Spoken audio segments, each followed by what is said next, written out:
إكراما لابن الرجل الذي أكرمها. انظر فماذا كانت النتيجة؟ هل جزاء الإحسان إلا الإحسان؟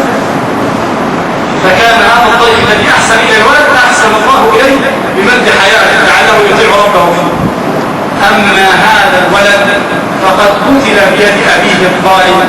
نسأل الله عز وجل أن يهدينا لما يحب ويرضى. التقدير الثالث أخذ الميثاق.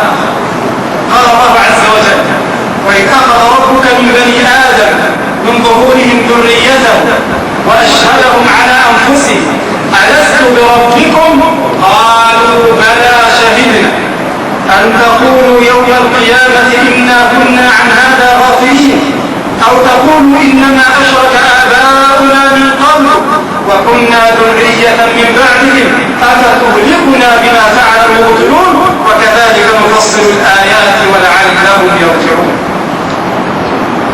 قال البخاري ومسلم عن عمران بن حصين رضي الله عنه قال: قيل يا رسول الله، اسمع الحديث وصل على رسول الله، قيل يا رسول الله أعلم أهل الجنة من أهل النار؟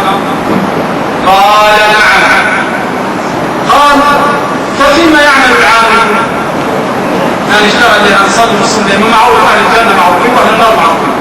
ففيما يعمل العاملون؟ اسمع إلى الرد القصير الشافي الكافي من النبي صلى الله عليه وسلم. قال عليه الصلاة والسلام: اعملوا فكل ميسر لما خلق له. كل ميسر لما خلق له.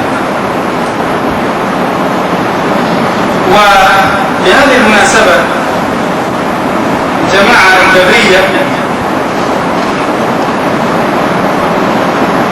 الذين يحتاجون بالقدر. ما صليتش ليه يا عم؟ ما تصليش ليه؟ ان شاء الله لما ربنا يهديني هصلي.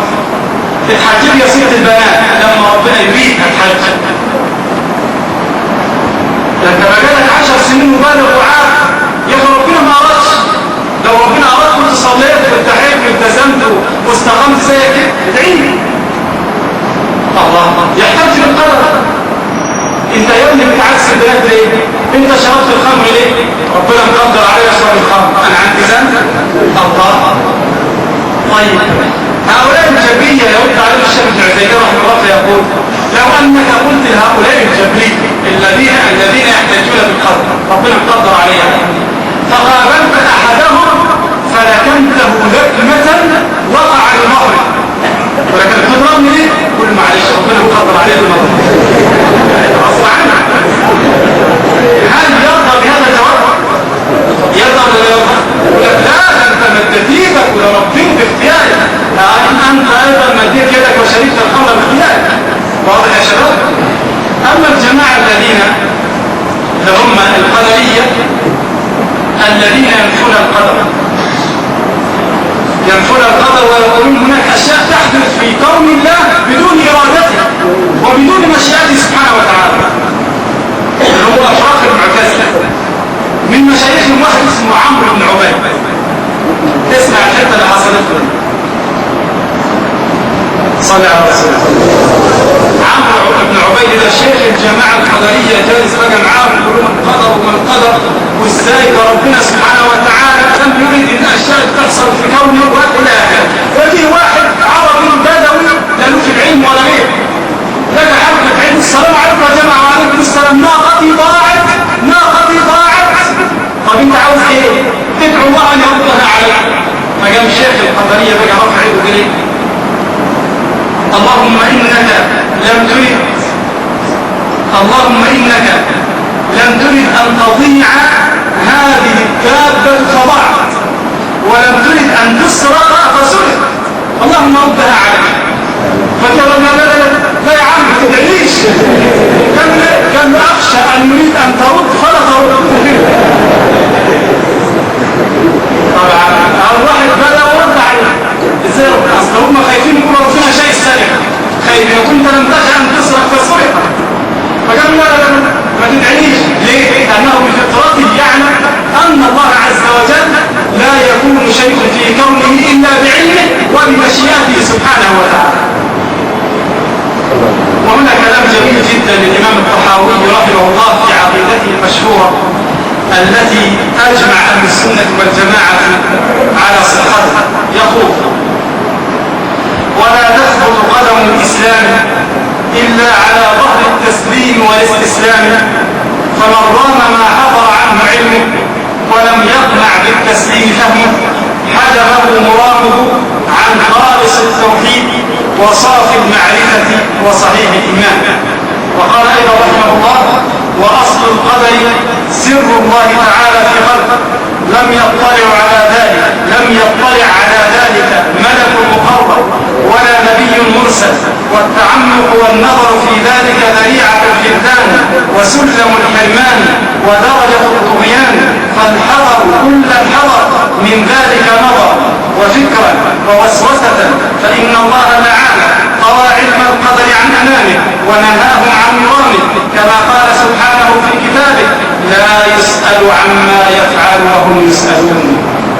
فمن سأل لما فعل رد حكم الكتاب، ومن رد حكم الكتاب كان من الكافرين. واضح؟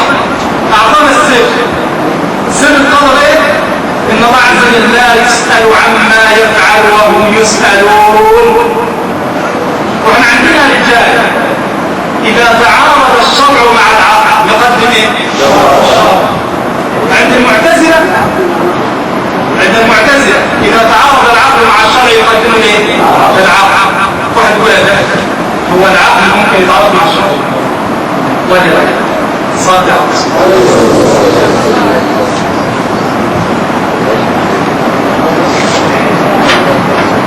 إذا تعامل العقل مع الشرع على أن الشرع هو السيد والعقل مسؤول، وأن الله عز وجل يأمر والعبد ينفذ، لا يمكن أن يتعارض الشرع معه. ماشي يا رجال؟ تمام. وإذا تعامل العقل مع الشرع معاملة الند بمال وما العلم لم يشرع به، وعشان إيه؟ هيتعارض، ليس التعارض. الله لا بذلك.